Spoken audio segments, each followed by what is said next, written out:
Good afternoon everyone mga guys.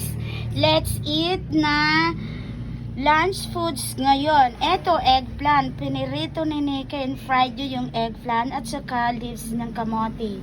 Ayan po yung talbos ng kamote, masarap. Tapos eto yung kinain ko kanina, nagtira ko. Eto yung kakainin namin for today lunch foods. Yes, very yummy. Simply but yummy. Then, meron pang ganito. Tag-isa kami. Si Nikki nagkakain na ngayon. Ayun ang Nikki. So, nahiya siya mga guys. Wag na lang. Sige, okay lang. So, thank you mga guys. Mamaya ako kakain. Kasi kumain ako ng manga na green. Sour mango. Okay?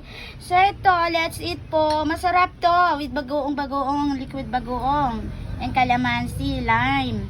And chili red. Okay.